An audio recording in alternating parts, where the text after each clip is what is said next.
Dhaka central university নাম ঘোষণা হয়ে গেছে এবং ইউজিসির সামনে কিন্তু একটা উৎসবমুখর পরিবেশ। আমরা শুরু থেকে যেমনটা দেখছিলাম যে এই ঢাকা বিশ্ববিদ্যালয় অধিভুক্তি বাতিলের দাবিতে তারা 5 আগস্ট পরবর্তী সময়ে বেশ কয়েকবার রাজপথে নেমেছেন, সংঘাত হয়েছে, সংঘর্ষ হয়েছে, অনেক লড়াই চড়াইয়ের পর এবং এখন সবশেষ একটা সিদ্ধান্তে আসা হলো এবং তো সেই বিশ্ববিদ্যালয়ের নাম ঢাকা সেন্ট্রাল বিশ্ববিদ্যালয়।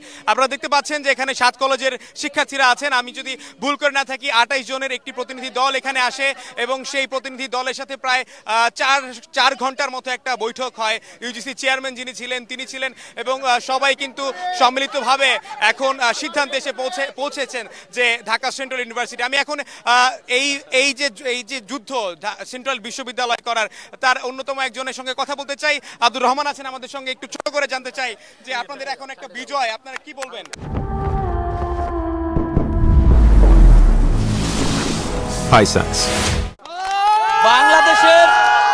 বাংলাদেশের শিক্ষা সিন্ডিকেট ভেঙে এই প্রথম ঢাকার 7 কলেজ মুক্ত হয়েছে। আমরা পৃথিবীতে বেঁচে থাকা অবস্থায় যত সুখ আছে আজকে রোজা রেখে আমরা পেয়েছি। এই ঘোষণার মধ্য দিয়ে উচ্চশিক্ষা সিন্ডিকেট চিরতরে ধ্বংস হয়ে যাবে। বাংলাদেশে উচ্চশিক্ষায় সমতা নিশ্চিত হবে। আমার প্রাণপ্রিয় সহযোদ্ধা তিতুমির থেকে, বাংলা কলেজ থেকে, কবি নজরুল থেকে, ইডেন কলেজ থেকে, সোহরাওয়ার্দী থেকে, বদরুন্নেসা থেকে প্রত্যেকেই আজকে স্বতঃস্ফূর্তভাবে এখানে আমরা এসেছিলাম যে বাংলাদেশ বিশ্ববিদ্যালয় মঞ্জুরি কমিশন আমাদের প্রাণের দাবি, প্রাণের আকুতি বুঝে সুষ্ঠু সমাধানটি দিবেন। আপনারা জানেন 7টি ক্যাম্পাস ছিল, 7টি ক্যাম্পাসের অনেক ধরনের মতভেদ। আমরা জানি নাম নিয়ে অনেক বিতর্ক ছিল, তারপরে মেইল দিয়েছি, মেইলেও সেখানেও একটি নাম সংখ্যাগরিষ্ঠতা পায়, আবার পায় না, মতবিরোধ। তারপরে আজকে এসে ভোটাভুটি হয়েছে, সেখানেও মতবিরোধ।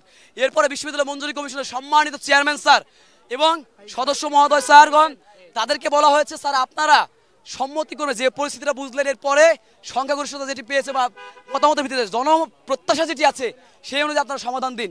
এরপরে তারা একটি সুষ্ঠু সমাধান, চূড়ান্ত সমাধান দিয়েছে, এরই মাধ্যমে যার নাম সেন্ট্রাল বিশ্ববিদ্যালয়। অনেক ধন্যবাদ রহমান। আরেকটু বলতে হবে, এতটুকু বলতেই হবে, এই 7 কলেজ মিলিয়ে যেহেতু বিশ্ববিদ্যালয়, আজকে ঘোষণা দেওয়া হলো সামন্তবাদী চেতনা কারো মধ্যে থাকতে পারবে না। 7টি ক্যাম্পাসের 7টি অঙ্গ থাকবে সমান এবং সমানভাবে সুযোগপ্রাপ্ত হবে। রাষ্ট্রের কাছে আবেদন থাকবে আপনারা দ্রুত রাষ্ট্রপতি অধ্যাদেশের মাধ্যমে আমাদের এই প্রাণের দাবি শিক্ষা সিন্ডিকেট থেকে মুক্ত করার জন্য রাষ্ট্রীয় অধ্যাদেশ জারি করবেন। শুনছিলেন যে রাষ্ট্রপতি বরাবর এখন তাদের আসলে খুব শীঘ্রই হয়তো বা তারা অফিসিয়ালি ঘোষণা পেয়ে যাবে ঢাকা সেন্ট্রাল বিশ্ববিদ্যালয়ের কার্যক্রম এখন কিভাবে পরিচালিত হবে এবং ইউজিসি এই নামেই তারা তাদের কার্যক্রম পরিচালনা করবে বলে জানিয়েছেন। এবং এখন পর্যন্ত এই ছিল আমার কাছে সবশেষ তথ্য। পুনম, আপনাকে ধন্যবাদ। আসলে আমি সর্বপ্রথম শুরু করতে চাই ঢাকা বিশ্ববিদ্যালয় অধিভুক্ত যে সরকারি 7টি কলেজ ছিল, সেই সরকারি 7টি কলেজ 2017 সালের 16 ফেব্রুয়ারির পর থেকে এখন পর্যন্ত সেইখানে কোনো উন্নতি তো দূরের কথা, তাদেরকে সবসময় ঢাকা বিশ্ববিদ্যালয় প্রশাসন সহ যারা আমাদের নিয়ন্ত্রণের দায়িত্ব ছিল তারা আমাদেরকে একটি নির্যাতনমূলক শিক্ষা জীবন উপহার দিয়েছিল। কিন্তু ঢাকা বিশ্ববিদ্যালয় প্রশাসনের হাত থেকে আমাদেরকে মুক্ত করতে রাষ্ট্র যে নীতিগত সিদ্ধান্ত নিয়েছে, অর্থাৎ 7টি কলেজকে নিয়ে একটি স্বতন্ত্র বিশ্ববিদ্যালয় তৈরির রূপরেখা প্রণয়নের জন্য, পাশাপাশি নামকরণ করার জন্য ইউজিসিকে যে দায়িত্ব দিয়েছে, তারা শিক্ষার্থীদেরকে নিয়ে শিক্ষার্থীদের সামষ্টিক চিন্তা ভাবনা একীভূত করে তারা রূপরেখা মডেল প্রণয়ন করছে। সেটি জাতির সামনে একদম সরাসরি স্পষ্ট। যেমনটির একটি উদাহরণ আমরা দেখতে পেয়েছি, আজকে নাম নির্ধারণের ক্ষেত্রেও শিক্ষার্থীদের মতামতকে প্রাধান্য দিয়ে তারা একটি নাম নির্ধারণ করেছে। আমরা বিশ্বাস করি দ্রুত সময়ের মধ্যে আজকের যে শিক্ষার্থীদের থেকে নাম নেওয়া হয়েছে, পাশাপাশি বিশ্ববিদ্যালয় মঞ্জুরি কমিশন যে রূপরেখা এবং আইন প্রণয়ন করছে, তারা মিলে যে সিদ্ধান্তটি নিবে সেই সিদ্ধান্তটি উপদেষ্টা পরিষদে পাস হয়ে দ্রুত সময়ের মধ্যে রাষ্ট্রপতির অধ্যাদেশ জারি হবে। আমরা বিশ্বাস করি সেই দিনেই আমাদের চূড়ান্ত মুক্তি ঘটবে।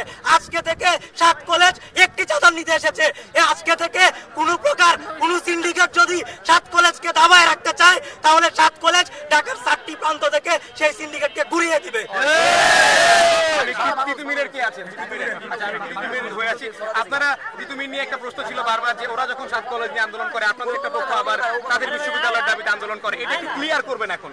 জি, আমাদের এখানে একটা প্রথমত চাওয়া ছিল 35,000 শিক্ষার্থী তিতুমির বিশ্ববিদ্যালয় করা, কিন্তু এই মুহূর্তে রাষ্ট্র তিতুমির বিশ্ববিদ্যালয় করা সম্ভব হচ্ছে না বা অযৌক্তিক বলে তারা মন্তব্য করছে। তো ওই চাওয়া থেকে সরে আসে 7টা কলেজ মিলে যে বিশ্ববিদ্যালয় করার চেষ্টা করতেছে।